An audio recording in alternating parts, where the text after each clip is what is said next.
चलिए आपको लेकर चलते हैं कुल्लू के बंजार, जहां पर उद्घाटन पट्टिका से विधायक का नाम गायब मिला है, जिस पर विधायक ने रोष जताया है। और आपको बता दें कि कल सीएम सुक्खू बंजार दौरे पर आ रहे हैं, जहां करोड़ों रुपए के उद्घाटन और शिलान्यास करेंगे। और इसी दौरान वहां पर बीजेपी एमएलए सुरेंद्र शौरी का नाम उद्घाटन पट्टिका से गायब मिलने पर विधायक ने रोष जताया है और कहा है कि लोकतंत्र में ये परंपरा गलत है। कल बंजार दौरे पर रहेंगे सीएम सुक्खू और मुख्यमंत्री के द्वारा यहां करोड़ों रुपए के उद्घाटन और शिलान्यास किए जाएंगे, लेकिन उद्घाटन पट्टिका में बंजार के विधायक सुरेंद्र शौरी का नाम गायब कर दिया गया है। ऐसे में बंजार के विधायक ने रोष व्यक्त किया है और कहा है कि स्वास्थ्य लोकतंत्र में ये परंपरा बिल्कुल भी ठीक नहीं है। कुल्लू में पत्रकारों को संबोधित करते हुए बंजार के विधायक सुरेंद्र शौरी ने ये कहा है कि मुख्यमंत्री सुखविंदर सिंह सुक्खू को अपने कार्यकाल में पहली बार बंजार का ये दौरा वो कर रहे हैं, लेकिन जिन विकास कार्यों के उद्घाटन किए जा रहे हैं वो पहले की भाजपा सरकार के द्वारा तय किए गए थे और उसके लिए बजट भी उपलब्ध करवाया गया था। लेकिन जिस तरीके से विधायक का नाम उद्घाटन पट्टिका से गायब किया गया है और अपने मित्रों के नाम उसमें लिखे गए हैं, वो बिल्कुल भी सही नहीं है। ऐसे में मुख्यमंत्री को भी इस बात पर संज्ञान लेना चाहिए। तो बंजार के विधायक सुरेंद्र शौरी ने कहा है कि बंजार में लोगों की जरूरत के आधार पर कई संस्थान खोले गए थे, लेकिन कांग्रेस सरकार ने उन्हें बंद कर दिया है। चलिए आपको सुनवाते हैं सुरेंद्र शौरी ने और क्या क्या कहा।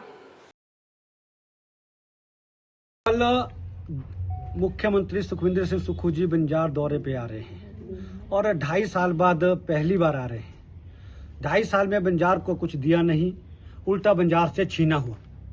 हमारे 18-19 संस्थान इस सरकार ने आते ही बंद कर दिए। बंजार के लिए कोई बजट नहीं, कोई नई योजना नहीं दी। इसलिए जिन कार्यों का कल वो उद्घाटन शिलान्यास करने वाले हैं वो पूर्व भारतीय जनता पार्टी की सरकार के हैं और जो कुछ नए काम हैं वो सारे सेंटर एडेड है। उसका पैसा सारा केंद्र का है, पीएमजीएसवाई के हैं और स्टेट डिजास्टर मिटिगेशन फंड के हैं। इसलिए मैं मुख्यमंत्री जी से चाहूंगा कि आपने एक तो आपने शिला पट्टिका में विधायक का नाम गायब कर दिया है, जो स्वच्छ लोकतंत्र के लिए ठीक नहीं है। दूसरा, मैं ये चाहूंगा कि जो संस्थान आपने डिनोटिफाई किए थे वो नीड बेस पर हमने खोले थे, उनको बहाल करें, उनको बहाल करने की घोषणा करें और बंजार के लिए कुछ दे के जाएं। बंजार की जनता को बहुत उम्मीद है। 2.5 साल और पहली बार आ रहे हैं, तो बंजार के लिए निश्चित तौर पर जो समस्या हैं वो बड़ी घोषणाएं कुछ करें। वहां पर बंजार के लिए HRTC का डिपो वहां रहता है और उसके साथ NH 305 की सड़क की टायरिंग के लिए 14 करोड़ की जरूरत है और उसके साथ बहुत सारे स्कूलों में खाली अध्यापकों के पद हैं। विभिन्न कार्यालयों में IPH के अंदर सारे अध्यापकों के पद खाली, अपने इंजीनियरों के पद खाली हैं। तो इस नाते कुछ दे के जाएं, क्योंकि पिछले 5 वर्ष में बंजार बहुत तेजी के साथ आगे बढ़ा था। बहुत सारी सड़कें निकली थी, बहुत नए संस्थान खुले थे। अभी 2.5 साल में एक भी संस्थान नहीं खुला है। इसलिए लोगों को आपसे उम्मीद है।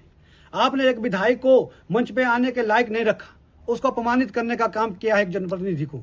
इसलिए मैं प्रेस के माध्यम से बंजार विधानसभा की जनता की ओर से आपसे मांग करता हूं कि कल अगर बंजार आ रहे हैं, कल मुख्यमंत्री सुखविंदर सिंह सुक्खू जी बंजार दौरे पे आ रहे हैं और 2.5 साल बाद पहली बार आ रहे हैं। 2.5 साल में बंजार को कुछ दिया नहीं, उल्टा बंजार से छीना हुआ। हमारे 18-19 संस्थान इस सरकार ने आते ही बंद कर दिए। बंजार के लिए कोई बजट नहीं, कोई नई योजना नहीं दी। इसलिए जिन कार्यों का कल वो उद्घाटन शिलान्यास करने वाले हैं वो पूर्व भारतीय जनता पार्टी की सरकार के हैं और जो कुछ नए काम हैं वो सारे सेंटर एडेड है। उसका पैसा सारा केंद्र का है, पीएमजीएसवाई के हैं और स्टेट डिजास्टर मिटिगेशन फंड के हैं। इसलिए मैं मुख्यमंत्री जी से चाहूंगा कि आपने एक तो आपने शिला पट्टिका में विधायक का नाम गायब कर दिया है, जो स्वच्छ लोकतंत्र के लिए ठीक नहीं है। दूसरा, मैं ये चाहूंगा कि जो संस्थान आपने डिनोटिफाई किए थे वो नीड बेस पर हमने खोले थे, उनको बहाल करें, उनको बहाल करने की घोषणा करें और